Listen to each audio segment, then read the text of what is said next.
Well, it's potentially one of the toughest matches of the season last weekend. City going to Arsenal, making history. It's not since the days of Brian Kidd with his afro haircut that City have won at Arsenal. Pretty straightforward this Saturday, Stuart. Fulham at home.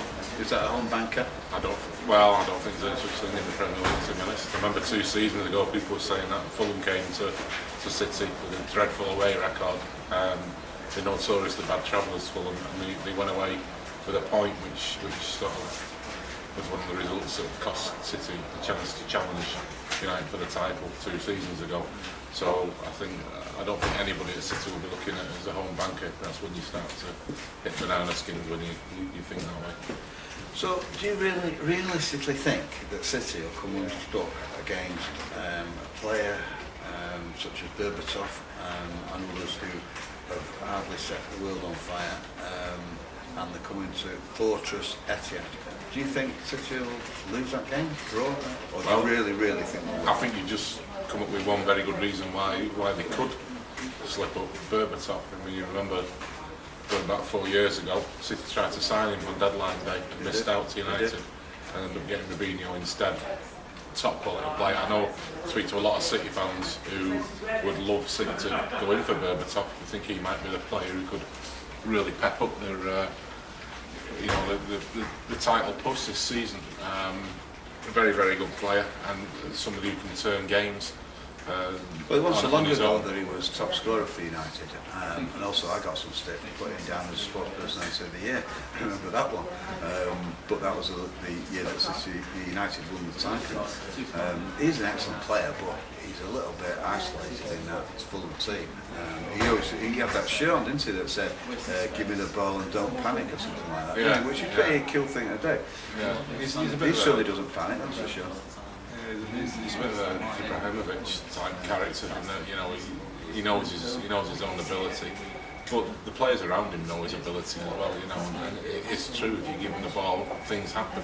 And he's the kind of player who can trip teams up. So to be aware of it. I don't think. I mean, if I was going to put the house on the result, I'd put it on a home win, obviously. Well, why don't you predict the result at this juncture rather than at the end? Tell me what you think the score will be. I think City will win 2 or 3 maybe. Yeah, that's what I think. I think it could be 4. I think City will be really going for it, and there'll be players out there determined to prove that it can be done without Yaya Toure. Yeah, I think they're due to give someone a panic as well. I mean, they beat Villa 5-0 at home, and they've had 1 or 2 other comfortable victories, but they've not really hammered anybody. And like you say, there's an outside chance Aguero will be back. But there's a lot of determination. They did this last season. People were saying, Yaya Toure is gone, they're going to fall apart, and then they lost Vincent Kompany to a red card, which they've also done this time. So they're saying, no Yaya Toure, no Kompany. This is just the spine of the team, and if Aguero doesn't play, even more so. But I mean, I was speaking to James Milner about this yesterday down at Arsenal, and the players bridled the suggestion that without these players you're going to struggle, because they're all professionals, top professionals in their own right. And it's a case of, well, we'll show you, we'll show that we can go. Sometimes it can work in your favour. This time last season, when everyone thought City would struggle, the 6 games league games that Yaya Toure wasn't there, they won 4 and drew 1. It's when he came back that they started having problems. When he was back in the team, it's almost as if they relaxed a little bit. Oh, he's back now, it'll be fine. And of course it wasn't, and that's when they lost the lead to United and ended up having to recoup it at the end. So I think they will be trying a little bit harder to compensate for the loss of such good players. Now, Deco is certainly proven himself in an opposite way to Balotelli. He goes about doing his business on the pitch, doesn't he, as opposed to off the pitch with parking and other issues to do with shopping and all sorts of weird and wonderful things. Do you think he'll stick with Deco and Tevez maybe, and maybe Aguero on the bench, perhaps that kind of thing? Or do you think he'll go with Balotelli? Balotelli didn't seem to do much when he came on at Arsenal. He did. No, by that time Arsenal were pushing because they'd got a sniff of the game, and there wasn't a lot of opportunity. I thought it was a good move to bring Balotelli on, because he's the kind of player who can set the ball on and pull something similar to Berbatov in that way. You know, Yeah, I know. completely different, but in that he can turn a game on his own. And he can keep the ball, keep possession. Yeah. Can do. But I think he'll stick with Tevez and Dzeko. You know, Dzeko needs to play to get his confidence up. You know, and especially after missing the penalty, which you could see affected him. But then, of course, he scored the goal. It was an easy tap-in goal, but strikers don't see it that way. They see that they're on the score sheet. And that, Well, I mean, when you look at the boosts them up. statistics, it surprised me a little bit to see that Deco scored more than Aguero this season.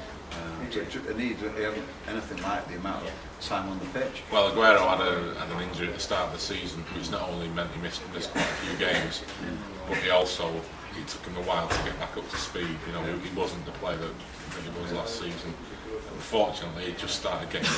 He was on fire when he did his hamstring on New Year's Day, which is really unfortunate because now you wonder, well, is he going to be back to square one, or does he pick up where he left off? You know? So we picked the forwards for Roberto. What about midfield? What do you think's going to happen there? I think the same again. I thought that Barry and Garcia got a grip of that midfield against Arsenal really early in that game, and I think that was the key to the win. You know, James Milner played superbly. You know, he scored a great goal, set up the other goal, created 2 or 3 other chances.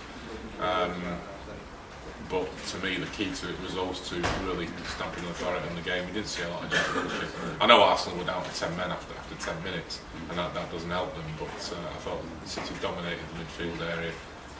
Garcia starting to show a little bit more. You know, if he just improve his passing, he'd be a real asset because you know he almost scored a goal from the set piece. 5 goals straight. He's I don't know if it's his confidence or if he just hasn't got that passing range. You can see him look and see a pass 30-40 yards, but then he'll turn around and pass it sideways instead. Before we talk about the defence, I thought one of the issues, and I know that City obviously have appealed against the company sending off, but what struck me this morning when I analysed our paper, the Manchester Evening News, and also the Nationals, is how many of them have gone on United driving towards the title, and the City story is all about company. It's such a shame because the company, the City victory was far more significant than United's victory against an ordinary Liverpool team. City went to the home of a top 4 styled team who could challenge for it and win for the first time in something like since 1975. That was completely overshadowed by the controversy over the sending off of a good player, a very, very good player. Well, not somebody who's irreplaceable, but certainly against Fulham. Yeah. Well, if the appeal fails, he misses 3 games, so he'd also miss the FA Cup game potentially against Stoke, and that would be a big blow. You know, you don't want to be going to Stoke without Vincent Kompany on your team. But Lescott, he did well when he came on. Now, Lescott saw him clear off the line. I mean, he has a really rough time of it, hasn't he? He's a natural replacement, if not a starting player for City. You wonder how many times he's got to prove himself because he's done it time and time again. When Mancini first took over, he clearly didn't fancy him because he brought in his centre-back pairing was Colo Toure and Kompany, and Lescott was on the bench. He even played at left. Well, maybe he'll give him 100 chances like he's doing with that other fella. I'm not sure that Balotelli will get those 100 chances. Well, he's got 96. We keep chancing him every day. He's got 96 left. But in the defence then, you take it that it's more than likely that it won't be Kompany. And then it'll be Lescott. So you see the other. I think there's a chance of winning that appeal for Kompany first of all because we've seen with Stephen and Zanzi won the appeal. It was borderline. I mean, as you know, I'm a referee, and it would be a tough decision. Yeah. His feet were off the ground, but my God, only just. Yeah. And he did lunge, but it's whether he was in control. You see far worse challenges and go punished. I mean, I was just contemplating the fact that when Roy Keane virtually ended Alfie Haaland's career, he got the same punishment as Vincent Kompany's got now, and that can't be right, Because Vincent, I don't think none of the Arsenal camp were criticising Kompany. They all recognised that it was a legitimate, honest attempt to win the ball. There was nothing else. Nothing else. But where you see dangerous challenges, people going trying to hurt people, and they come out with the same punishment. I think the FA UEFA, FIFA should be looking at that really. You know, that a challenge that's clearly designed to injure an opponent should get a harsher punishment than somebody who's, you know, perhaps wholeheartedly going for the ball. Jack Wilshere overran the ball, which didn't help. Jack Wilshere was astute and bright and good enough to get out of the way. Yeah. Because other players might not get out of the way. Certainly wouldn't down at Debdale Park or up end. And that was a London. It's the same laws of the game for all players, and he was ever so slightly out of control. Yeah, I think the worst thing you could say about it was an unwise challenge, because in the current climate, you've got a feeling. As soon as I saw it, I thought he's going to get a red here. Not that I think he should, because I don't even think that's a bookable offence in the world I come from. But you know, and he got sent off for something similar against United last season, which again for me wasn't a foul.